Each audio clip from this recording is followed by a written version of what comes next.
Ibu tiri memaksa anak tirinya menikah dengan seorang gelandangan untuk mempermalukannya. Namun di hari pernikahan semua orang terkejut dengan rahasia yang diungkap si gelandangan. Matahari Jakarta yang menyengat tanpa ampun menyinari jalan MH Tamrin, tempat Fikri, seorang pemuda berusia 28 tahun dengan rambut kusut dan pakaian compang-camping, duduk di trotoar. Matanya yang biru, dulunya cerah, kini telah redup karena kelelahan dan kelaparan. Tulang rusuknya yang menonjol di balik kemeja lusuh menjadi bukti berminggu-minggu ia hanya makan seadanya. Fikri mengamati hiruk-pikuk pejalan kaki yang berlalu lalang dengan panik, merasa dirinya tak terlihat di tengah kerumunan. Perutnya berbunyi kesakitan, mengingatkan bahwa ia belum makan selama lebih dari 2 hari. 1 hari lagi Fikri, kau pasti bisa, gumamnya pada diri sendiri, berusaha mempertahankan harapan. Siapa yang kubohongi? Tak ada yang akan melirik seorang gelandangan, pikir suara batinnya yang dipenuhi kepahitan. Jam-jam berlalu dengan lambat dan Fikri berjuang melawan godaan untuk menggeledah tong sampah terdekat mencari sisa makanan. Ia berjanji pada diri sendiri takkan jatuh serendah itu. Tapi kelaparan adalah musuh yang kejam. Matanya tanpa sadar mengikuti setiap orang yang lewat dengan kantong makanan atau gelas kopi. Aroma sosis bakar dari gerobak kaki 5 di pojok jalan menyiksa indranya, membuat mulutnya berair dan perutnya semakin keras memprotes. Mungkin coba lagi ke panti sosial? Tidak, tidak bisa. Terakhir kali. Fikri bergidik, tak menyelesaikan pikirannya. Kenapa semuanya harus berakhir seperti ini? Andai masa kecilku berbeda. Andai aku punya keluarga, rumah. Pikirannya menyakitkan terbawa ke masa lalu. Semakin sore, keputusasaan dan kelaparan Fikri semakin kuat. Ia mengamati gelandangan lain mendekati pejalan kaki meminta uang receh, tapi ia sendiri tak mampu memberanikan diri melakukan hal yang sama. Kebanggaannya, satu-satunya yang tersisa, menahannya. Seorang lelaki tua yang duduk tak jauh darinya menatap Fikri dengan campuran kasihan dan pengertian. Nak, kadang rasanya semua tak ada harapan, katanya dengan suara serak karena usia dan kehidupan jalanan. Aku tahu, Pak, tapi kadang rasanya hidup kita di jalanan takkan pernah berubah. Kita cuma punya beberapa keping uang yang diberikan orang baik hati, tapi kita butuh lebih. Pekerjaan, tempat tinggal untuk keluar dari sini, dan makanan sehat di meja, jawab Fikri. Suaranya bergetar antara harap dan tak percaya. Tiba-tiba, seolah alam semesta mendengar doa diamnya, seorang wanita parubaya berhenti di hadapan Fikri. Tanpa berkata apa-apa, ia menyodorkan kantong kertas berisi roti lapis yang masih hangat. Aroma roti segar dan daging panggang memenuhi hidungnya, membuat perutnya meremas karena antisipasi. Fikri mendongak menatap wanita itu, matanya dipenuhi rasa syukur. Terima kasih, Bu. Ibu tak tahu betapa berartinya ini bagi saya, katanya, suaranya bergetar karena emosi. Wanita itu hanya tersenyum lembut lalu melanjutkan perjalanannya, meninggalkan Fikri terharu oleh aksi kebaikan itu. Mungkin masih ada kebaikan di dunia ini, mungkin aku tak sepenuhnya sendirian, pikir Fikri, merasakan secercah harapan menyala di dadanya. Saat Fikri bersiap menikmati roti lapis berharga itu, pandangannya menangkap 2 pria lain duduk di dekatnya. Mata lapar mereka adalah cerminan situasinya sendiri. Tanpa ragu, Fikri membagi roti lapis menjadi 3 bagian, menawarkannya kepada rekan-rekan senasibnya. Hei, teman-teman, ayo kita berbagi. Tak ada yang harus kelaparan kalau kita bisa saling membantu, katanya dengan suara serak tapi penuh kebaikan. Di seberang jalan, 2 wanita mengamati adegan itu. Aisyah, seorang wanita muda berambut coklat panjang dengan mata hijau penuh empati, merasakan dadanya sesak melihat aksi kebaikan itu. Ia melangkah ke trotoar, berniat menawarkan lebih banyak bantuan, ketika merasakan tarikan keras di tangannya. Ratna, ibu tirinya, seorang wanita parubaya dengan wajah keras dan tatapan dingin, mencengkeram tangannya erat. Jangan coba-coba, Aisyah. Aku takkan membiarkanmu berhubungan dengan orang-orang seperti itu, desis Ratna, mata abu-abunya berkilat marah. Tapi Ratna, mereka butuh bantuan. Bagaimana kita bisa mengabaikan mereka begitu saja? Protes Aisyah. Suaranya bergetar karena emosi dan kemarahan. Ratna menyeret Aisyah menjauh dari tempat itu, hak tingginya menggema keras, kontras dengan kenyataan pahit jalanan. Aisyah melawan, matanya masih terpaku pada Fikri dan teman-temannya. Ratna tiba-tiba berhenti, berbalik tajam menghadap anak tirinya. Wajahnya terdistorsi dalam topeng jijik dan amarah yang hampir tak tertahan. Mereka akan menghabiskan uang yang kau berikan untuk narkoba atau alkohol, desis Ratna, nadanya tajam. Kau tak tahu itu, Ratna. Orang itu baru saja berbagi. Mungkin satu-satunya makanan yang ia punya hari ini. Bagaimana kau bisa sedingin itu? Bantah Aisyah. Suaranya bergetar karena geram. Pertengkaran antara kedua wanita itu menarik tata penasaran para pejalan kaki. Aisyah, yang biasanya pendiam, merasakan keberanian tak biasa tumbuh dalam dirinya.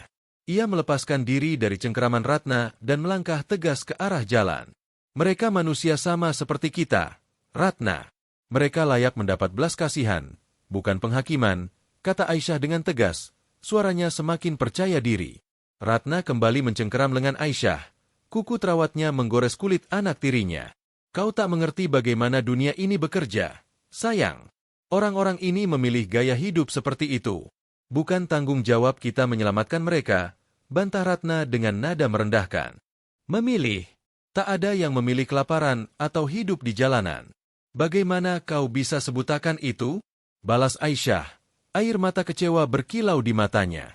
Dengan tekad bulat, Aisyah kembali melepaskan diri. Sebelum Ratna bisa menghentikannya, ia cepat menyeberang jalan mendekati Fikri dan teman-temannya. Dengan tangan gemetar, ia mengeluarkan beberapa lembar uang dari dompetnya.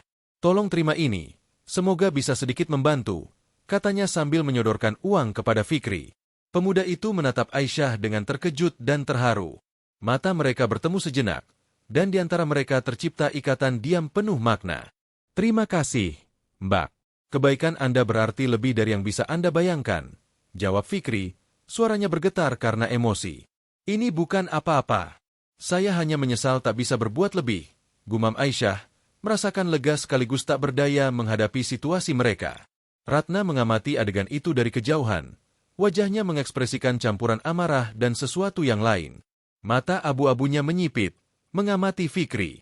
Ada sesuatu pada pemuda itu yang melampaui penampilannya yang lusuh. Di kepalanya mulai terbentuk rencana yang bisa menyelesaikan beberapa masalahnya sekaligus. Aisyah kembali ke trotoar, bersiap menghadapi konfrontasi tak terhindarkan dengan ibu tirinya. Yang mengejutkannya, Ratna tak berteriak atau memarahinya. Sebaliknya, senyum dingin muncul di bibirnya. Baiklah, karena kau begitu ngotot berhubungan dengan orang-orang itu, mungkin aku harus memberimu pelajaran tentang mereka. Bagaimana menurutmu? Tawar Ratna. Nadanya dipenuhi sarkasme. Apa rencanamu, Ratna? Tanya Aisyah waspada, tiba-tiba khawatir dengan perubahan sikap ibu tirinya. Saat mereka pergi, Ratna melempar pandangan terakhir pada Fikri, matanya penuh tekad. Jelas sebuah ide telah matang di kepalanya. Aisyah masih bingung dengan perubahan sikap Ratna yang tiba-tiba tak menyadari tatapan itu. Ia tenggelam dalam pikirannya sendiri, memutar ulang pertemuan singkat dengan Fikri. Ada sesuatu pada pemuda itu, sesuatu yang istimewa, komentar Ratna santai. Suaranya membawa ketertarikan yang membuat Aisyah bergidik. Kenapa tiba-tiba tertarik, Ratna? Beberapa menit lalu kau ingin aku mengabaikannya sepenuhnya, jawab Aisyah, tak menyembunyikan kecurigaan di suaranya. Ketika mereka tiba di rumah besar di kawasan Menteng, Ratna langsung masuk, hak tingginya menggema keras. Aisyah masih terguncang peristiwa hari itu, melihat Hendra, ayahnya, keluar dari ruang kerjanya dengan alis berkerut cemas karena kedatangan mendadak itu. Ratna tak membuang waktu untuk basa-basi. Hendra, anak perempuanmu sudah lepas kendali. Hari ini dia hampir bergaul dengan gelandangan di jalanan. Gelandangan. Suaranya bergema di dinding, penuh kemarahan. Hendra menatap bergantian antara Ratna dan Aisyah. Wajahnya mengekspresikan campuran bingung dan kecewa. Aisyah, ini benar? Tanyanya dengan suara lelah. Ayah, aku hanya mencoba membantu orang yang membutuhkan. Aku tak melihat ada yang salah dengan itu, jawab Aisyah, suaranya sedikit bergetar tapi tegas dalam keyakinannya. Ratna menarik tangan Hendra, menyeretnya masuk ruang kerja dan menutup pintu, meninggalkan Aisyah di luar. Suara samar-samar pertengkaran mereka merembes keluar. Kau tak lihat bahayanya, Hendra? Dia menghancurkan reputasi kita dengan bergaul dengan sampah masyarakat. Ratna berujar penuh amarah sambil melambaikan tangannya, matanya berkilat. Hendra merosot ke kursi kulit, mengusap wajahnya dalam isyarat lelah. Ratna, dia punya hati yang baik. Kita tak bisa menghukumnya karena itu, bantahnya lemah. Hati yang baik di dunia ini adalah kelemahan yang tak bisa kita biarkan. Balas Ratna, suaranya tajam seperti pisau. Perdebatan memanas. Ratna menyebutkan semua kesalahan Aisyah dalam beberapa bulan terakhir. Donasi amal tanpa persetujuan, kerja sukarela di daerah miskin, penolakan menghadiri acara sosial yang sesuai. Hendra mendengarkan. Wajahnya semakin pucat setiap menit. Dia menghancurkan semua yang telah kita bangun. Hendra. Posisi sosial kita, koneksi kita, semua terancam gara-gara obsesinya membantu orang miskin. Lanjut Ratna dengan bisikan penuh amarah. Tapi dia anakku, Ratna. Aku tak bisa mengubah karakternya begitu saja. Bantah Hendra, meski suaranya sudah terdengar pasrah. Ratna berhenti mondar-mandir, berbalik dengan kilau mata. Aku punya rencana. Nyatanya dengan suara yang tiba-tiba tenang dan yakin. Rencana yang akan menyelesaikan dua masalah sekaligus. Hendra menegakkan tubuh di kursi, langsung waspada. Ia tahu nada Ratna ini, dan paham biasanya tak membawa kabar baik. Rencana apa? Tanyanya hati-hati, takut mendengar jawaban. Rencana yang akan memberi Aisyah pelajaran. Jawab Ratna, senyum dingin menari di bibirnya. Keheningan menggantung berat dan menindih di ruang kerja. Hendra menatap Ratna, campuran takut dan penasaran terbaca di matanya. Ia tahu harus membantah, melindungi anak perempuannya, tapi bertahun-tahun manipulasi dan kontrol dari Ratna telah mematahkan tekadnya. Apa tepatnya yang kau rencanakan? Akhirnya ia bertanya, suaranya hampir tak terdengar. Ratna mencondongkan tubuh ke depan, matanya berkilat dengan cahaya hampir maniak. Gelandangan yang begitu ingin ditolong Aisyah itu, bagaimana kalau kita pakai dia untuk menunjukkan pada Aisyah bahwa orang seperti itu sama sekali tak sebaik itu? Bagaimana kalau dia harus melihat sendiri betapa buruknya orang seperti dia? Sindir Ratna, suaranya memancarkan kedengkian. Maksudmu apa? Tanya Hendra, menggigil cemas menjalar di punggungnya. Ratna bangkit tiba-tiba, siluetnya membentuk bayangan mengancam pada Hendra. Ia mendekati jendela ruang kerja, menatap taman yang terawat sempurna. Senyum dingin bermain di bibirnya. Pernikahan, Hendra. Kita akan memaksa Aisyah menikah dengan gelandangan itu, nyatanya dengan suara penuh kepuasan kejam. Hendra tersedak kopinya, matanya melebar tak percaya. Kau gila, Ratna? Ini mengerikan. Serunya bangkit dari kursinya. Mengerikan? Tidak, sayangku. Ini pelajaran yang diperlukan. Pikirkan. Apa yang lebih baik untuk menunjukkan Aisyah realitas keras dunia selain memaksanya hidup dengan orang seperti dia? Jawab Ratna. Nadanya dingin dan perhitungan. Hendra mulai mondar-mandir di ruang kerja, mengusap rambutnya yang menipis dalam isyarat putus asa. Tapi bagaimana dengan kebahagiaannya?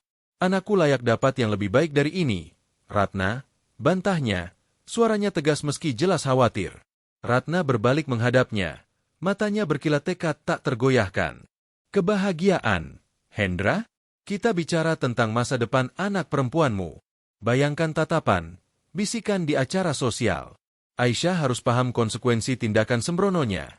Jelasnya, setiap katanya dipenuhi keyakinan. Ini tak benar, Ratna. Anakku takkan pernah malu dengan orang biasa. Lagi pula dia punya hati yang baik.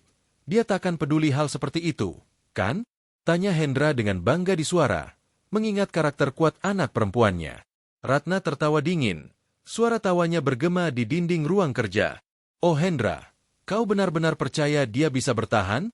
Dia mungkin punya hati baik, tapi dia tetaplah gadis yang dibesarkan dalam kemewahan. Beberapa hari hidup dengan gelandangan itu dan dia akan memohon agar kita mengembalikan akal sehatnya. Katanya dengan meremehkan, menepis kekhawatiran Hendra. Hendra bersandar di meja, beban usulan Ratna jelas terlihat di bahunya yang membungkuk. Bagaimana dengan pemuda itu? Bagaimana kita yakinkan dia setuju? Tanyanya penuh skeptis. Uang, sayang. Kita tawarkan jumlah yang tak bisa dia tolak. Untuk orang dalam posisinya, ini akan jadi tawaran yang mustahil ditolak, jawab Ratna, suaranya penuh keyakinan. Keheningan berat dan menindih menggantung di ruang kerja. Hendra menatap kosong, pikirannya dipenuhi emosi bertentangan. Cinta ayah dan kepedulian pada kesejahteraan Aisyah berbenturan dengan ketakutan akan konsekuensi sosial. Aku tak tahu, Ratna. Ini terlalu radikal.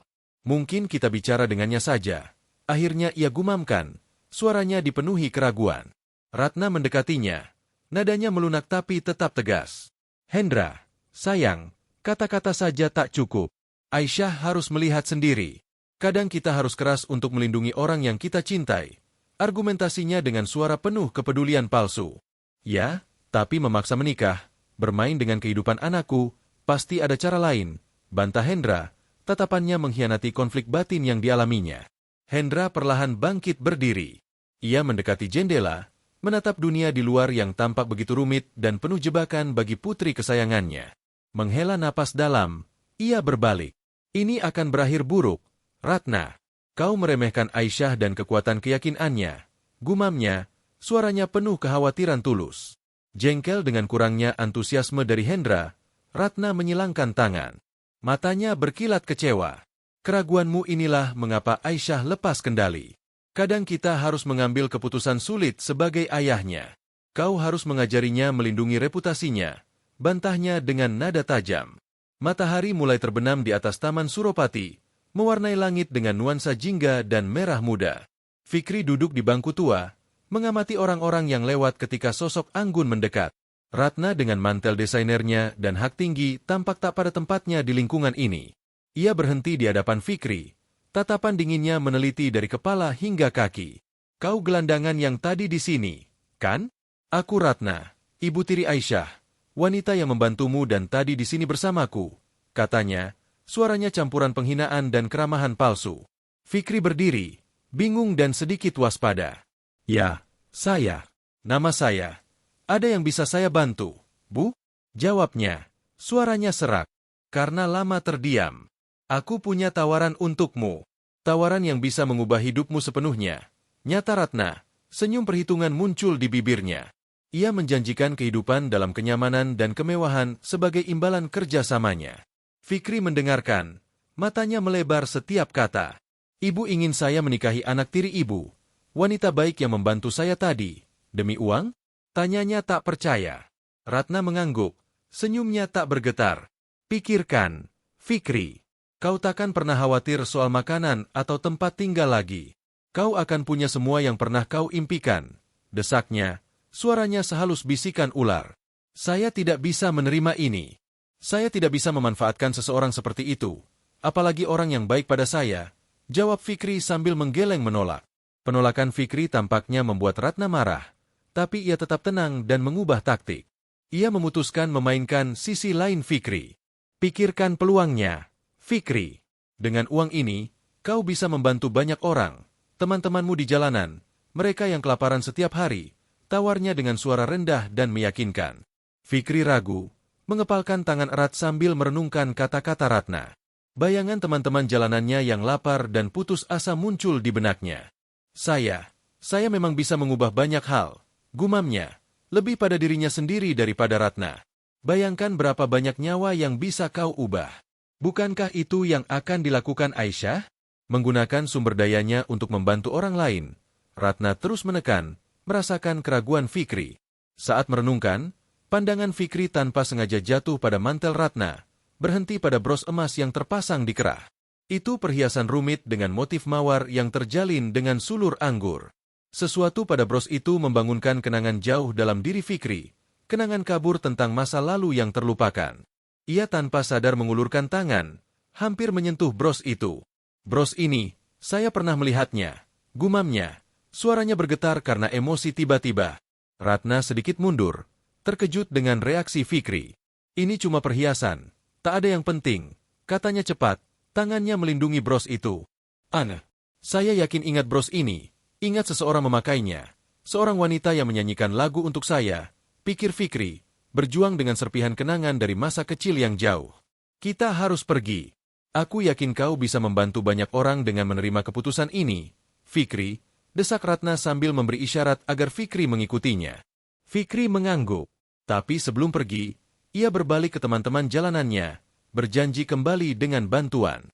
Jangan khawatir, saya akan kembali. Saya akan cari cara membantu kalian semua, katanya dengan suara penuh emosi. Tak lama kemudian, duduk di mobil mewah yang berbau kulit baru, Fikri tak bisa berhenti memikirkan bros Ratna yang aneh familiar dan tawaran surrealis yang ia buat. Apakah saya melakukan hal yang benar? Tapi kalau ini bisa membantu orang lain, mungkin ini sepadan, gumamnya sambil mengetuk-ngetukkan jari gugup di lutut. Beberapa menit kemudian, Mobil mewah Ratna memasuki gerbang rumah besar tanpa suara. Bangunan megah menjulang di depan. Duduk di kursi belakang, Fikri menatap bangunan itu dengan kagum. Aisyah yang sedang membaca buku di jendela kamarnya mendengar suara mobil dan mengintip keluar. Matanya melebar syok saat melihat Fikri keluar dari mobil, tampak gugup dengan pakaian lusuhnya. Apa yang terjadi? Kenapa Ratna membawa orang ini ke sini? Ini pasti tak baik. Dia pasti melakukan sesuatu padanya.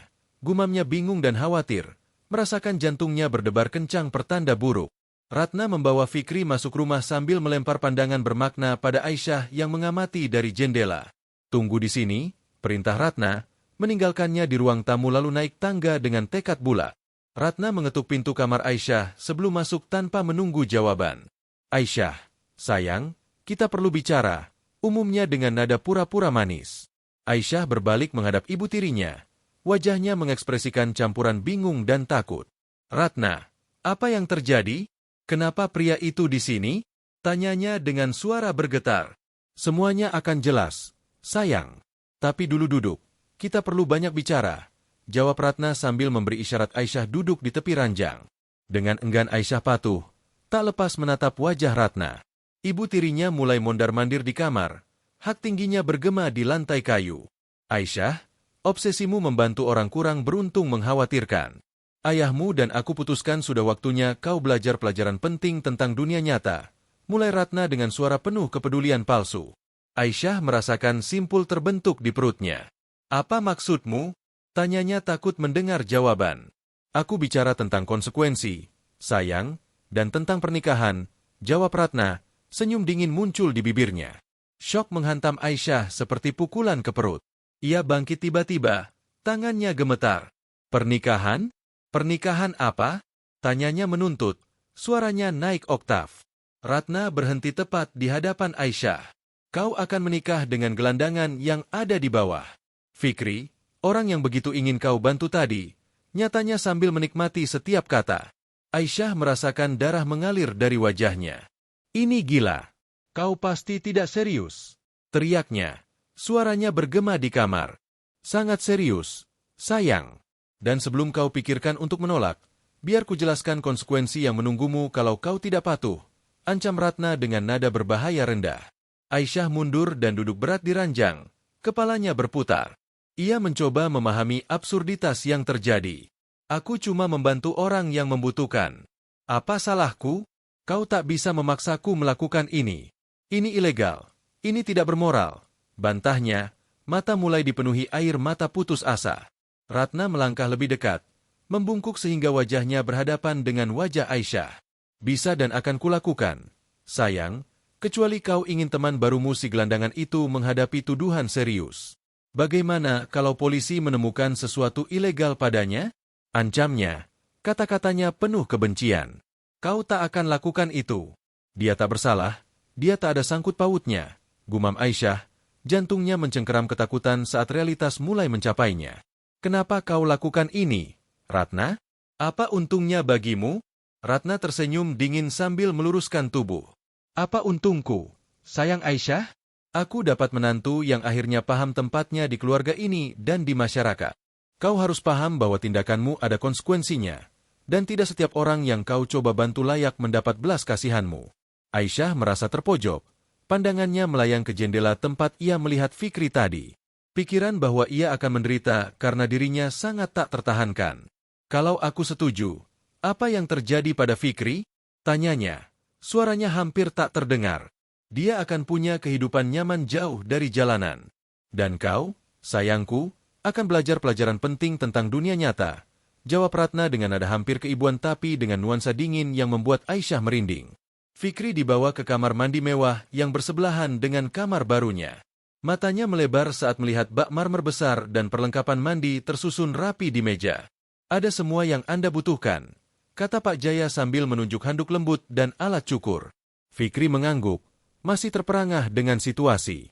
Ditinggal sendirian, ia menyalakan air, mengamati air panas mengisi bak. Sudah berapa lama sejak mandi terakhir saya? Gumamnya sambil perlahan melepas pakaian lusuhnya. Bisakah saya cuci semua kotoran ini? Apakah saya masih ingat cara mandi yang benar? Renungkan Fikri, Perasaannya campur dari cemas hingga antisipasi saat melangkah ke air. Panas. Fikri tak bisa menahan desahan nikmat.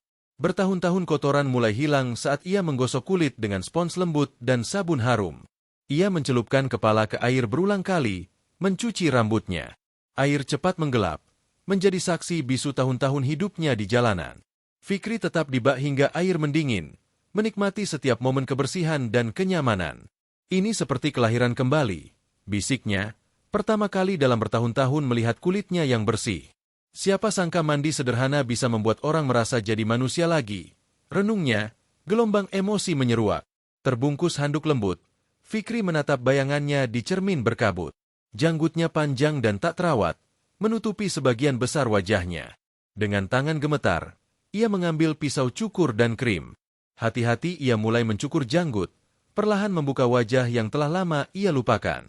Setiap sapuan pisau seolah tak hanya menghilangkan rambut tapi juga lapisan kehidupan jalanannya. Saat selesai, Fikri hampir tak mengenali pria yang menatapnya dari cermin.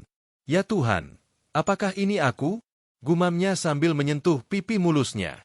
Ini seperti melihat orang asing dari masa lalu, pikirnya, campuran syok dan kagum memenuhinya. Mengenakan pakaian baru yang disiapkan untuknya, ia merasa seperti penipu. Kain lembut yang dijahit bagus sangat kontras dengan yang biasa ia kenakan. Ia merapikan kerak kemeja, merasa canggung dengan sensasi pakaian rapi. Menatap dirinya terakhir kali di cermin, Fikri menarik napas dalam, bersiap bertemu orang lain. Bisakah kau hadapi kehidupan seperti ini? Kau bisa membantu banyak orang, katanya pada bayangannya, mencoba meyakinkan diri. Turun tangga, Fikri merasakan semua pandangan beralih padanya. Aisyah yang berdiri di kaki tangga jelas ternganga melihatnya. Mata mereka bertemu dan sejenak dunia tampak berhenti. Fikri, aku hampir tak mengenalimu, bisiknya. Suaranya campuran kagum dan sesuatu lain yang tak bisa ia pahami. Muncullah Ratna. Ah sempurna, kulihat kau setidaknya sudah merapikan diri, komentarnya dengan nada riang dibuat-buat. Fikri mengangguk, tak menemukan kata-kata. Menuju ruang makan, ia tak bisa tak menyadari bagaimana Aisyah terus menatapnya. Apa yang dia pikirkan? Renungkan Fikri, merasa rentan seperti yang bahkan kehidupan jalanan tak pernah membuatnya rasakan. Kenapa dia menatapku seperti itu? Tanyanya pada diri sendiri. Hari-hari berlalu dalam pusaran persiapan demam dan ketegangan meningkat.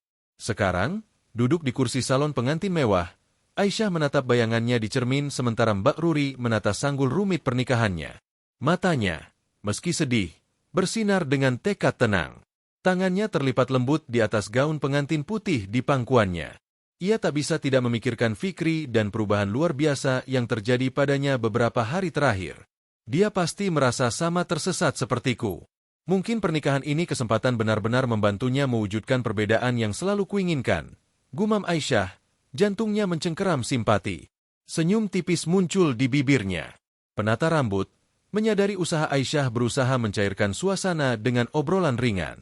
Anda pasti senang menjelang hari besar, Mbak? Tanyanya hati-hati. Aisyah berpikir sejenak sebelum menjawab. Ini rumit, tapi aku bertekad melakukan yang terbaik dalam situasi ini. Akhirnya ia berkata, tatapannya bertemu bayangan penata rambut di cermin. Pikirannya kembali ke momen yang ia habiskan dengan Fikri. Percakapan malu-malu, senyum pemalu, rasa syukur nyata di matanya. Dia layak dapat kesempatan memulai hidup baru. Mungkin bersama kita bisa temukan tujuan lebih besar dalam situasi ini, renungkan Aisyah. Saat penata rambut menyelesaikan sanggul, Aisyah mengamati kesibukan salon lewat cermin. Ia memikirkan semua orang yang butuh bantuan seperti Fikri. Pikirannya mulai merumuskan rencana, cara menggunakan posisi dan sumber dayanya untuk mengubah dunia meski dalam batasan pernikahan terpaksanya. Anda puas dengan hasilnya, Mbak? Tanya penata rambut, memutus pikirannya. Ini sempurna, terima kasih, jawab Aisyah, kali ini dengan senyum tulus. Ini bisa jadi awal sesuatu yang penting, tambahnya dalam hati, merasakan gelombang tekad. Saat itu, Aisyah menangkap penggalan percakapan antara dua pegawai tak jauh. Ini anak tirinya Ratna. Kau ingat skandal yang melibatkan ibu tirinya? Bisik salah satu. Yang lain mengangguk sambil condong lebih dekat. Bagaimana bisa lupa? Katanya dia terlibat sesuatu yang mengerikan.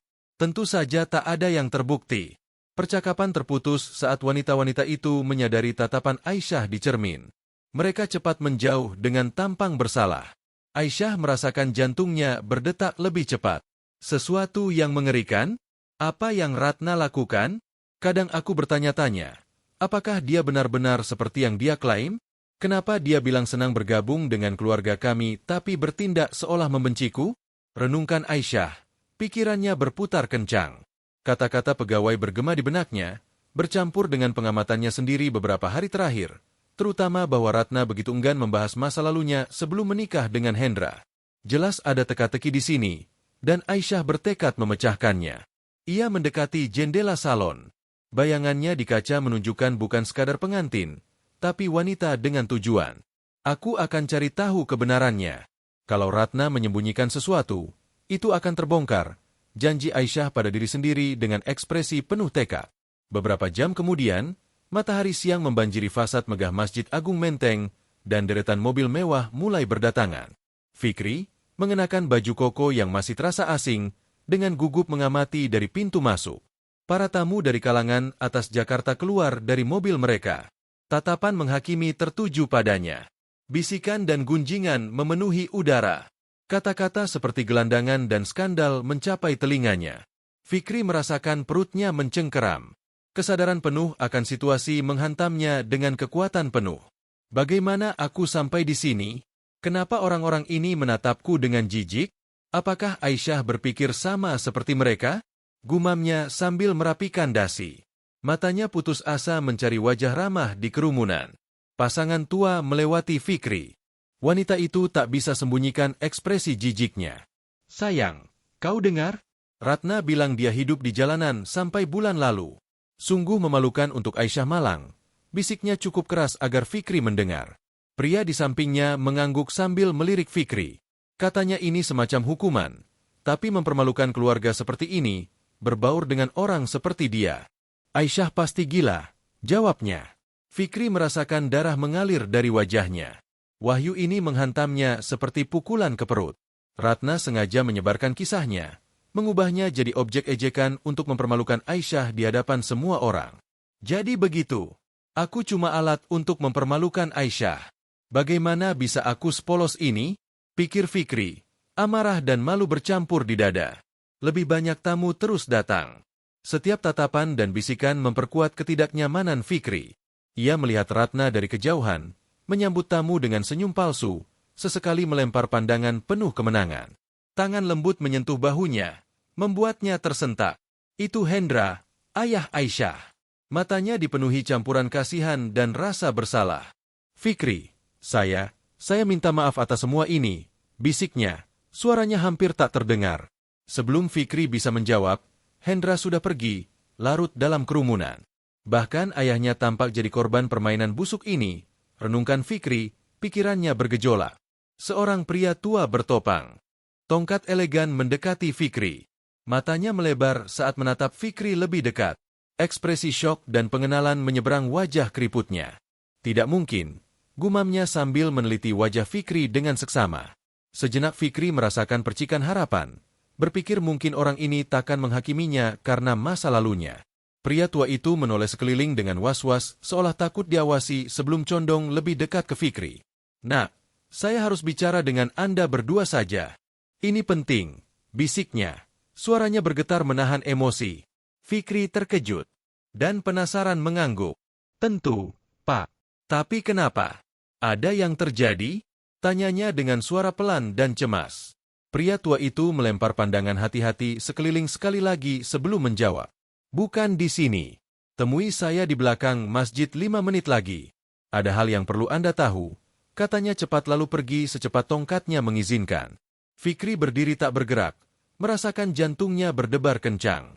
Potongan teka-teki mulai tersusun, tapi gambaran yang muncul lebih mengkhawatirkan dan menarik dari yang bisa ia bayangkan. Apa yang terjadi di sini? Renungnya. Siapa orang ini? Dan apa yang harus dia ceritakan padaku? Pikir Fikri. Benaknya bergejolak dengan berbagai kemungkinan jawaban. Tak lama setelah pria tua itu memberitahu semua yang perlu diketahui, Fikri dalam keadaan syok kembali ke dalam masjid. Suasananya tegang. Para tamu mulai duduk di tempat masing-masing. Berdiri di depan, Fikri merasakan jantungnya berdegup keras di dada. Wahyu lelaki tua itu masih segar dalam ingatan. Ia menatap pintu masuk masjid dengan cemas, penuh tekad menyelesaikan rencana demi Aisyah meski ada pusaran emosi. "Anda baik-baik saja, nak?" tanya Ustaz Miftah pelan. Fikri hanya mengangguk sambil mengatupkan rahang dengan tegas. "Aku harus kuat. Aisyah layak tahu kebenaran. Tapi bukan seperti ini, bukan di sini. Aku takkan meninggalkannya di pelaminan," pikirnya, merasakan beban pengetahuan barunya. "Baik-baik saja, Ustaz," jawabnya. Lalu musik dimainkan dan semua kepala menoleh ke pintu masuk masjid. Aisyah muncul bersinar dalam gaun pengantinnya, tapi matanya menceritakan kisah ketakutan dan tekad. Fikri menyadari pergulatan batin terpantul di tatapannya. Setiap langkah membutuhkan usaha besar, seolah ia berjalan menuju takdir tak dikenal. Ratna yang duduk di barisan depan mengamati kejadian dengan senyum puas yang kini tampak lebih menyeramkan bagi Fikri. "Kalau saja dia tahu apa yang aku tahu, semua akan berubah ketika kebenaran terungkap," renungkan Fikri. Matanya terpaku pada Aisyah. Ketika Aisyah akhirnya sampai di depan, tatapan mereka bertemu. Sejenak gelombang pengertian mengalir di antara mereka. Ikatan diam dua jiwa bersatu melawan sesuatu yang lebih besar. Ustaz Miftah memulai upacara. Suaranya bergema di masjid. Tapi bagi Fikri, kata-kata terasa jauh karena beban rahasia yang kini ia simpan. "Bertahanlah Fikri. Semua akan terungkap di saat yang tepat," hibur ia diri sendiri. Upacara berlanjut. Setiap kata Ustaz memperkuat ketegangan di udara. Dan sampailah momen krusial. Jika ada yang punya alasan mengapa pernikahan ini tak boleh dilangsungkan, katakan sekarang atau diam selamanya, umumkan Ustaz. Keheningan berat menggantung di masjid. Fikri merasakan tubuhnya tegang. Kebenaran yang ia tahu membakar tenggorokannya, memohon diungkap. Ia berjuang dengan keinginan bicara, memahami bahwa sekarang ada rencana lebih besar yang dipertaruhkan. Dan di momen itulah, mengejutkan semua orang, Ratna tiba-tiba berdiri. "Aku punya yang ingin kukatakan." Nyatanya, suaranya memotong keheningan seperti pisau. Jantung Fikri berhenti, matanya melebar syok. Apa yang dia lakukan? Apakah dia tahu bahwa aku mengungkap kebenaran? Pikirnya mulai panik. Ratna berjalan di lorong tengah masjid. Hak tingginya bergema di keheningan memekakan sekeliling. Senyum kejam bermain di wajahnya saat ia mengambil posisi di depan semua orang, di samping pelaminan. "Para tamu terkasih," mulainya, suaranya dipenuhi kemanisan palsu. "Saya rasa semua layak tahu kebenaran tentang pernikahan ini." Matanya beralih ke Aisyah yang berdiri tak bergerak. Wajahnya pucat karena syok. "Wanita muda ini," lanjut Ratna sambil menunjuk pengantin, "dia bisa mengabaikan status sosial kita dengan bergaul dengan orang terbuang karena belas kasihan bodoh." Aisyah menelan ludah dengan susah payah. Matanya membakar tapi ia tak biarkan air mata jatuh. "Ratna, tolong," bisiknya. Suaranya bergetar. "Jangan lakukan ini. Terlambat untuk tolong. Sayang," jawab Ratna, nadanya tajam seperti silet. "Kau sendiri yang membawa ini pada dirimu." Ratna berbalik ke jemaat, merentangkan tangan dalam isyarat teatrikal. "Lihatlah, teman-temanku. Ini pengantin yang memilih menikah dengan gelandangan, pria yang sampai minggu lalu hidup di jalanan, kotor dan kelaparan." Dengungan bingung dan penghakiman menyebar di masjid. Fikri tetap tak bergerak, mengepalkan tinju di sisi tubuh. Amarah mendidih di nadinya. Ratna melanjutkan pidato tanpa ampunnya. Inilah yang terjadi ketika seseorang lupa tempatnya, menolak menghormati tradisi dan harapan masyarakat kita. Hendra akhirnya berdiri, suaranya bergetar marah. "Ratna, cukup. Bagaimana kau bisa perlakukan anakku seperti ini?" Serunya terguncang. "Anakmu?" Ratna tertawa. Tawanya dingin dan tanpa humor. "Dia memilih jalan ini, Hendra. Sekarang dia harus hadapi konsekuensinya." Wajah Aisyah memanas karena penghinaan, tapi sesuatu di matanya berubah. Percikan tekad menyala, menggantikan syok awal. Ia melangkah maju, siap menghadapi Ratna. Tapi sebelum ia sempat bicara, Fikri bergerak maju. Ia berdiri di antara Ratna dan Aisyah, matanya menyala dengan intensitas yang membuat semua diam. "Cukup dengan kebohonganmu, Ratna," katanya, suaranya rendah tapi tegas. Seluruh masjid tampak menahan napas. Ratna mundur, terkejut dengan campur tangan Fikri yang tiba-tiba. "Apa yang kau lakukan?" desisnya. Kontrolnya mulai melemah. Fikri menatap langsung ke mata Ratna. Bertahun-tahun rahasia dan manipulasi akan segera terungkap. Aku mengatakan kebenaran. Kebenaran yang telah kau sembunyikan begitu lama. Jawabnya, suaranya menguat. Keheningan di masjid terasa nyata ketika Fikri melangkah maju. Matanya tak lepas dari Ratna. Ia menarik napas dalam, mengumpulkan kekuatan untuk mengungkap apa yang harus dikatakannya. Ketika akhirnya berbicara, suaranya tegas dan jelas, bergema di dinding masjid. Waktunya kebenaran tiba. Ratna, kau pikir bisa kubur masa lalu, tapi itu selalu menemukan cara muncul. Nama asliku Rizki. Sekarang terasa aneh, karena bertahun-tahun aku menggunakan nama yang diberikan di jalanan. Itu nama pembaptisanku. Aku Putra Hadi, suami pertama Ratna. Beberapa menit lalu, seorang lelaki tua mendatangiku. Dia ceritakan kisah yang meski tak bisa kuingat langsung, beresonansi jauh di jiwaku. Dia bicara tentang anak, putra orang kaya yang hilang misterius bertahun lalu. Anak itu adalah aku. Dia kenali tanda lahirku, yang sama yang ia lihat pada Putra Hadi sebelum ia hilang. Tapi saat ia tahu kisahku di jalanan, semua detail terhubung untuknya. Ratna, kau istri kedua ayahku. Ketika dia meninggal dalam keadaan misterius, kau warisi semuanya. Tapi itu tak cukup. Aku pewaris sah yang mengancam status dan kekayaan yang baru kau dapat. Dan kau ambil keputusan yang mengubah hidup kita selamanya. Kau tinggalkan aku di kota terdekat, secara efektif menghapus keberadaanku dari kehidupan yang telah kau bangun dengan hati-hati. Aku terlalu kecil untuk ingat banyak, dan semua orang percaya padamu saat kau karang cerita kehilanganku. Bertahun-tahun aku hidup di jalanan. Tak paham kenapa aku merasa asing di dunia ini. Tapi sesuatu selalu menarikku kembali ke kota ini. Seolah tanpa sadar aku tahu bahwa aku milik di sini meski tak ingat kenapa. Bros itu yang selalu kau pakai. Ratna, aku mengingatnya. Aku ingat memegangnya saat masih anak-anak. Itu satu-satunya hal yang kuingat karena aku berpegangan padanya saat kau tinggalkan aku di jalanan jauh dari semua yang ku tahu dan cintai. Ratna, kau tak kenali aku saat melihatku di jalanan. Ironis, kan? Alasan mengapa kau sangat benci gelandangan adalah karena jauh di lubuk hati. Mereka mengingatkanmu pada apa yang kau lakukan. Setiap kali menatap salah satu dari kami, kau lihat bocah yang kau tinggalkan. Saat kau bawa aku ke rumah ini, kesandiwara kejam yang kau atur, kau tak sadari bahwa kau bawa kembali masa lalu yang begitu keras kau coba kubur. Fikri berbalik ke pengantin yang berdiri syok dengan wahyu itu. Aisyah, hatimu yang baik dan belas kasihanmu berikan kekuatan untuk hadapi kebenaran ini. Aksi kemurahhatianmu hari itu di jalan berikan keberanian untuk dengar dan bantu mereka yang kesusahan. Ratna, obsesimu dengan status sosial, penghinaanmu pada yang kurang beruntung, kekejamanmu yang tersembunyi di balik topeng pelajaran hidup, sekarang semua masuk akal.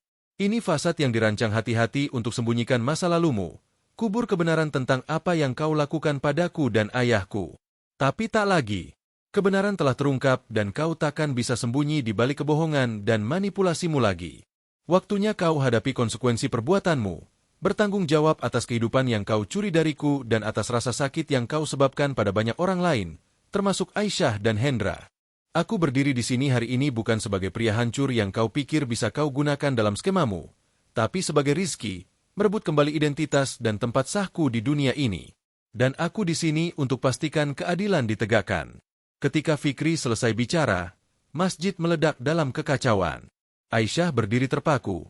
Air mata mengalir di wajahnya saat dampak penuh kata-kata Fikri menghantamnya. Ratna memucat, runtuh di bawah beban kebenaran yang terungkap. Hendra menjauh dari istrinya, terguncang wahyu, seolah melihatnya untuk pertama kali dan tak suka apa yang ia lihat. Beberapa hari setelah wahyu dramatis di masjid, kehidupan semua peserta berubah drastis. Fikri bertekad membuktikan identitasnya tanpa keraguan, menjalani tes DNA dengan kerabat jauh keluarga Hadi. Ketegangan terasa saat semua menunggu hasil.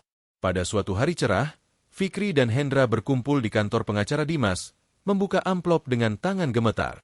Ini hasil positif, umumkan pengacara, suaranya bergema dalam keheningan terpukau ruangan. Fikri tanpa keraguan adalah putra Hadi yang telah lama hilang. Aisyah menggenggam tangan Fikri. Air mata lega dan bahagia berkilau di matanya. Hendra meletakkan tangan bergetar di bahu Fikri. Bertahun-tahun kebenaran akhirnya terungkap, katanya. Bagus kita lepas penutup mata dan lihat bahwa meski semua ini, kita masih bisa bahagia. Fikri berbisik, Suaranya pecah karena emosi. Konsekuensi untuk Ratna cepat dan berat. Dituduh penipuan, manipulasi, dan bahkan kemungkinan terlibat dalam kematian Hadi, ia menghadapi proses pengadilan panjang. Hari-hari berikutnya, polisi datang ke rumah besar dengan surat penggeledahan dan penyitaan. Ratna masih syok, tak berdaya mengamati petugas menggeledah setiap kamar, menyita komputer dan bahkan bros berharganya yang kini jadi bukti penting. Kejaksaan yang ingin membuat contoh dari orang begitu berpengaruh, bersikeras penyelidikan penuh atas kematian misterius Hadi yang bertahun lalu dinyatakan kecelakaan. Kalangan atas yang dulu memujanya kini menghindarinya seperti wabah. Kerajaan sosial Ratna runtuh secepat dibangun. Teleponnya berhenti berdering, undangan acara amal dan makan malam eksklusif hilang semalam. Mantan teman berbalik darinya saat melihatnya di jalan, takut asosiasi akan menodai reputasi mereka. Asetnya dibekukan selama penyelidikan berlangsung, membuatnya tanpa akses ke sumber daya yang dulu ia anggap tak terbatas. Rumah besar yang ia ubah jadi benteng pribadi kini terasa seperti penjara berlapis emas dengan wartawan berkemah di luar, haus melihat sosialita tercela. Dalam ironi, Ratna menemukan dirinya sendiri dan terisolasi, nasib yang dulu ia berikan pada Fikri bertahun lalu. Saat bukti menumpuk dan detail manipulasinya terungkap, jelas ia tak hanya menghadapi kehancuran sosial, tapi prospek nyata menghabiskan tahun di balik jeruji. Sementara itu, Fikri dan Aisyah jadi semakin dekat, disatukan ikatan tak terlihat yang diperkuat menghadapi kesulitan bersama. Sangat berbeda dari tontonan yang Ratna rencanakan, mereka menikah. Kali ini tak ada manipulasi atau motif tersembunyi, hanya cinta sejati dan keinginan bersama mengubah dunia. Fikri, kata Aisyah sambil memegang tangan suaminya. Bagaimana kalau kita gabungkan kekayaan kita dan bantu orang yang berada dalam situasi seperti dirimu dulu? Matanya menyala emosi dan tekad. Tak ada yang membuatku lebih bahagia. Cintaku. Mari kita ubah tragedi ini jadi sesuatu positif. Bulan-bulan berikutnya, Fikri dan Aisyah menciptakan Yayasan Cahaya Harapan yang didedikasikan membantu tunawisma dan anak terlantar. Mereka bekerja tanpa lelah menyediakan tempat tinggal, pendidikan, dan kesempatan bagi mereka yang sering dilupakan masyarakat. Hendra merasa bersalah atas peran tak disengajanya dalam skema Ratna, aktif bergabung dalam upaya amal pasangan itu. Kisah Fikri dari gelandangan jadi pewaris yang lama hilang dan kegiatan filantropisnya selanjutnya memikat imajinasi publik. Ia jadi simbol harapan dan penebusan, membuktikan bahwa mungkin melampaui bahkan keadaan tersulit. Suatu malam tenang saat mereka mengamati dari beranda, Fikri berbalik ke Aisyah. Tahu, katanya, bertahun-tahun aku merasa hilang. Seolah mencari sesuatu yang tak bisa kusebut. Sekarang aku paham apa yang kucari. Ini rumah, tujuan, seseorang untuk dicintai. Aisyah tersenyum sambil bersandar padanya. Dan pikirkan, semua dimulai dari aksi kebaikan sederhana di jalanan. Jangan pernah remehkan menolong seseorang, Fikri. Itu bisa mengubah dunia. Jadi apa yang dimulai sebagai rencana kejam balas dendam dan penghinaan berubah jadi kisah tentang cinta, penebusan, dan harapan. Fikri dan Aisyah disatukan kesulitan luar biasa, mendedikasikan hidup mereka mengubah rasa sakit masa lalu jadi masa depan cerah bagi orang lain. Yayasan Cahaya Harapan yang didirikan pasangan itu cepat jadi kekuatan perubahan kuat di kota. Panti sosial untuk tunawisma dibuka, menawarkan tak hanya atap tapi juga program rehabilitasi dan pelatihan kerja. Anak terlantar menemukan keluarga penuh cinta lewat program adopsi yang diawasi ketat. Setiap tahun puluhan pemuda menerima beasiswa yang memberi mereka kesempatan keluar dari lingkaran kemiskinan yang Fikri tahu terlalu baik. Dampak kerja mereka menyebar seperti riak air. Keluarga kaya lain, terinspirasi teladan Fikri dan Aisyah, mulai menilai ulang prioritas mereka sendiri. Kota yang dulu dikenal dengan elitnya yang acuh kini, mendapat reputasi baru dalam empati dan kemajuan sosial. Fikri, bocah hilang yang jadi simbol ketangguhan, sering bicara di sekolah dan universitas, berbagi kisahnya dan menginspirasi orang lain takkan pernah kehilangan harapan. Aisyah pada gilirannya menggunakan koneksi sosialnya untuk meraih dukungan bagi tujuan yang sebelumnya diabaikan kalangan atas. Bersama mereka membuktikan bahwa nilai sejati seseorang bukan di status sosial atau rekening bank, tapi di kemampuan meraih tangan dan mengangkat orang lain. Kisah mereka jadi pengingat kuat bahwa bahkan dalam keadaan tergelap, kebaikan bisa menang, dan satu tindakan belas kasihan bisa memicu perubahan mendalam. Seiring tahun, Fikri dan Aisyah menoleh ke belakang dengan rasa kagum dan syukur atas perjalanan yang membawa mereka ke tempat mereka sekarang. Apa yang dimulai dengan aksi kebaikan sederhana di jalan ramai berubah jadi gerakan yang mengubah nyawa. Mereka lanjutkan kerja, tanpa lelah berusaha membuat dunia lebih baik. Satu aksi kebaikan pada satu waktu, membuktikan bahwa cinta sejati dan belas kasihan punya kekuatan melampaui bahkan kegelapan terdalam. Jika Anda menyukai kisah ini, kami mengundang Anda memberi jempol pada video ini dan berlangganan kanal kami. Dukungan Anda memotivasi kami terus membawakan kisah menyentuh hati hampir setiap hari. Jangan lewatkan kisah menakjubkan berikutnya yang muncul di layar Anda. Kami sangat berterima kasih karena Anda bersama kami. Sekarang Anda bisa klik tautan yang muncul di layar sekarang. Kami punya pilihan khusus hanya untuk Anda, penuh kisah berharga dan hiburan terjamin. Sampai jumpa di sana.